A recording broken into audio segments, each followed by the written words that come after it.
മഹാഭാരതത്തിലെ സ്ത്രീ കഥാപാത്രങ്ങളെ കുറിച്ച് സംസാരിക്കുമ്പോൾ സാധാരണയായി ദ്രൗപദി, കുന്തി, ഗാന്ധാരി, സുഭദ്ര തുടങ്ങിയവരുടെ പേരുകൾ അധികം കേൾക്കുന്നു.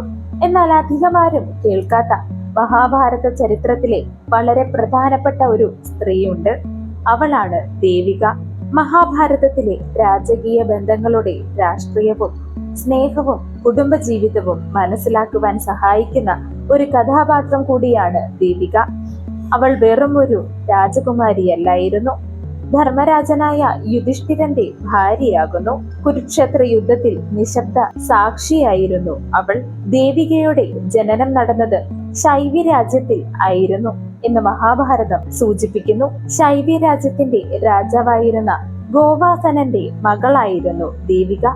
ഇന്നത്തെ ഇന്ത്യയുടെ വടക്ക് പടിഞ്ഞാറ് ഭാഗത്തായി സ്ഥിതി ചെയ്യുന്ന ശിബി രാജവംശവുമായി ബന്ധപ്പെട്ട് കിടക്കുന്നു ഈ രാജ്യം. ദേവിക ജനിച്ച നിമിഷം മുതൽ തന്നെ രാജകീയ ആചാരങ്ങളോടും ധർമ്മചിന്തകളോടും വേദപരമായ പഠനങ്ങളോടും വളർന്നു വന്ന ഒരുവളായിരുന്നു. സൗന്ദര്യവും വിനയവും ജ്ഞാനവും ഒന്നിച്ചു ചേർന്ന ഒരു സ്ത്രീയായി അവളെ വിവരിക്കുന്നു. യുദ്ധകലകളിലും ഭരണകാര്യങ്ങളിലും താല്പര്യമുള്ളവളായിരുന്നു അവൾ. അവളുടെ സ്വഭാവത്തിൽ ശാന്തതയും ക്ഷമയും ഏറ്റവും കൂടുതലായിരുന്നു. മഹാഭാരതത്തിലെ ധർമ്മരാജൻ എന്ന് വിശേഷിപ്പിക്കുന്ന യുധിഷ്ഠിരന്റെ ഭാര്യയായിരുന്നു ദേവിക. പാണ്ഡവരിൽ മൂത്തവനും ധർമ്മത്തിന്റെ പ്രതീകവുമായ യുധിഷ്ഠിരൻ ഭാരത ചരിത്രത്തിലെ ഏറ്റവും സങ്കീർണമായ കഥാപാത്രങ്ങളിൽ ഒന്നാണ്. അദ്ദേഹത്തിന്റെ ജീവിതത്തിൽ ദ്രൗപദി ഏറ്റവും പ്രശസ്തിയാണെങ്കിലും ദേവിക അദ്ദേഹത്തിന്റെ മറ്റൊരു പ്രധാന പത്നിയായിരുന്നു. പലർക്കും അറിയാത്ത ഒരു കാര്യം, മഹാഭാരതത്തിൽ രാജാക്കന്മാർ രാഷ്ട്രീയ ബന്ധത്തിനായി അത് ശക്തമാക്കുവാനായി പല രാജ്യങ്ങളിലെ രാജകുമാരിമാരെ വിവാഹം കഴിച്ചിരുന്നു. അതുപോലെ തന്നെയാണ് യുധിഷ്ഠിരനും ദേവികയെ വിവാഹം കഴിച്ചത്. എന്നാൽ ഇത് വെറും രാഷ്ട്രീയ ബന്ധം മാത്രമായിരുന്നില്ല, പരസ്പരം ബഹുമാനത്തിലും ധാർമ്മികതയിലും നിലനിന്നിരുന്ന ഒരു ബന്ധം കൂടിയായിരുന്നു. ദേവികയുടെ സ്വയംവരം സംഘടിപ്പിക്കപ്പെട്ടു. ഭാരതത്തിന്റെ വിവിധ ഭാഗങ്ങളിൽ നിന്നും രാജാക്കന്മാരും യുവരാജാക്കന്മാരും അവിടെ എത്തി. ധർമ്മം, ജ്ഞാനം, വിനയം, രാജകീയ ശക്തി എന്നിവയിൽ പ്രശസ്തനായ യുധിഷ്ഠിരനെ കണ്ടപ്പോൾ ദേവിക അദ്ദേഹത്തെ തന്റെ ഭർത്താവായി തിരഞ്ഞെടുക്കപ്പെട്ടു. തുടർന്ന് ശൈവ്യ രാജാവ് സന്തോഷപൂർവ്വം തന്റെ മകളെ യുധിഷ്ഠിരന് വിവാഹം കഴിപ്പിച്ച് കൊടുത്തു. വിവാഹം അത്യന്തം വ്യത്യസ്തമായി തന്നെ നടന്നു. വേദമന്ത്രങ്ങളും യാഗങ്ങളും രാജകീയ ആഘോഷങ്ങളും നിറഞ്ഞ ചടങ്ങായിരുന്നു അത്.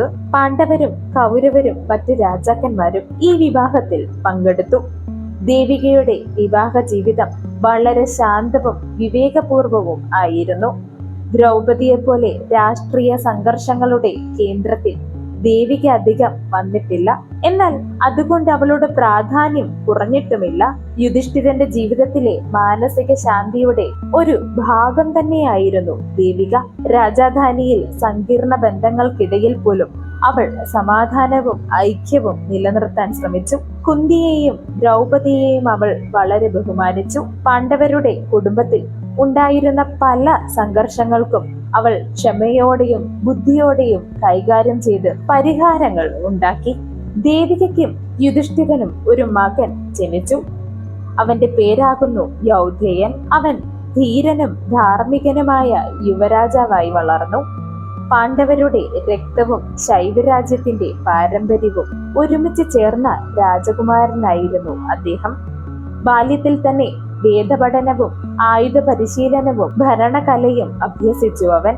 പിതാവിനെ പോലെ തന്നെ സത്യസന്ധനും സമാധാനപ്രിയനുമായിരുന്നു അവൻ. കുരുക്ഷേത്ര യുദ്ധകാലത്ത് ദേവികയുടെ ജീവിതം വലിയ ഭീതിയുടെയും ദുഃഖത്തിന്റെയും കാലമായിരുന്നു. പാണ്ഡവരുടെ ഭാര്യമാരായ എല്ലാ സ്ത്രീകളും ഇതുപോലെ തന്നെ ആയിരുന്നുവെങ്കിലും യുദ്ധത്തിന്റെ ഭീകരത നേരിട്ട് അനുഭവിച്ചു അവരെല്ലാവരും. ഭർത്താക്കന്മാരും ബന്ധുക്കളും യുദ്ധഭൂമിയിൽ നിൽക്കുമ്പോൾ രാജധാനിയിൽ കഴിയുന്ന അവരുടെ അവസ്ഥ മഹാഭാരതത്തിൽ പലവട്ടം അത് പറയുന്നുമുണ്ട്. ദേവികയ്ക്കും അതിൽ നിന്ന് ഒഴിവില്ലായിരുന്നു. ദിവസേന യുദ്ധവാർത്തകൾ കേട്ട് ആശങ്കയോടെ ജീവിക്കേണ്ടി വന്നു.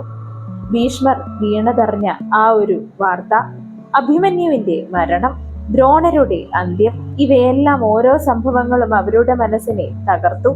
യൗധേയന്റെ ജീവിതത്തെക്കുറിച്ച് മഹാഭാരതത്തിൽ വളരെ കുറച്ച് വിശദീകരണങ്ങൾ മാത്രമാണ് ലഭിക്കുന്നത്. യുദ്ധാനന്തരം അദ്ദേഹം ജീവിച്ചിരുന്നതായും വംശത്തിന്റെ ചില ഭാഗങ്ങൾ സംരക്ഷിച്ചിരുന്നത് അവനായിരുന്നുവെന്നും പറയപ്പെടുന്നു. കുരുക്ഷേത്ര യുദ്ധത്തിന് ശേഷം യുധിഷ്ഠിരൻ ഹസ്തിനാപുരത്തിന്റെ ചക്രവർത്തിയായി മാറി. എന്നാൽ വിജയത്തിന്റെ സന്തോഷത്തെക്കാൾ കൂടുതൽ കുറ്റബോധവും ദുഃഖവുമായിരുന്നു അദ്ദേഹത്തെ വേട്ടയാടിയത്. ലക്ഷക്കണക്കിന് ആളുകളുടെ മരണത്തിന് താൻ ഉത്തരവാദിയായെന്ന ചിന്ത അദ്ദേഹത്തെ തകർത്തു. അത്തരമൊരു സമയത്ത് ദേവിക അദ്ദേഹത്തിന് വലിയ മാനസിക പിന്തുണയായി നിന്നുവെന്നാണ് പറയുന്നത് പുരാണം. ദ്രൗപദി രാജ്ഞിയായിരുന്നുവെങ്കിലും ദേവികയുടെ ശാന്തമായ സാന്നിധ്യം യുധിഷ്ഠിരന് ആശ്വാസം നൽകി. ധർമ്മം വിട്ടുപോകരുതെന്നും രാജ്യം നീതിപൂർവം ഭരിക്കണമെന്നും അവൾ അദ്ദേഹത്തെ പ്രോത്സാഹിപ്പിച്ചു. യുദ്ധാനന്തരം ഹസ്തിനാപുരത്തിലെ ജീവിതം പുറത്തുനിന്ന് നോക്കുമ്പോൾ മഹത്വമുള്ളത് ആണെങ്കിലും അകത്ത് അതീവ ദുഃഖപൂർവമുള്ളത് ആയിരുന്നു. അനേകം സ്ത്രീകൾ വിധവകളായി, അനേകം കുട്ടികൾ അനാഥരായി, രാജമന്ദിരം പോലും മരണത്തിന്റെ ഓർമ്മകളായി നിറഞ്ഞു. ദേവിക ആ കാലത്ത് അനേകം ദാനധർമ്മങ്ങൾ ചെയ്തു. യുദ്ധത്തിൽ ബാധിക്കപ്പെട്ട കുടുംബങ്ങളെ സഹായിക്കുകയും വേദപഠനങ്ങൾക്കും യാഗങ്ങൾക്കും പിന്തുണ നൽകുകയും ചെയ്തു. ഒരു രാജ്ഞി എന്നതിലുപരി ഒരു മാതൃസ്നേഹത്തിന്റെ പ്രതീകമായും അവരെ കണക്കാക്കപ്പെട്ടു. കാലം കടന്നുപോയപ്പോൾ പാണ്ഡവർ ലോക ജീവിതത്തിൽ നിന്ന് അകന്നുപോയി. യുധിഷ്ഠിരനും സഹോദരന്മാരും മഹാപ്രസ്ഥാനത്തിന് പുറപ്പെടുവാൻ തീരുമാനിച്ചു. ഈ സമയം ദേവികയുടെ ജീവിതത്തെക്കുറിച്ച് വ്യത്യസ്തമായ പരാമർശങ്ങൾ ഉണ്ട്. ചില കഥകൾ പ്രകാരം ഹസ്തിനാപുരത്തിൽ തന്നെ അവർ കഴിഞ്ഞുവെന്നും ശേഷിച്ച അംഗങ്ങൾ അവരെ സംരക്ഷിച്ചുവെന്നും പറയുന്നു.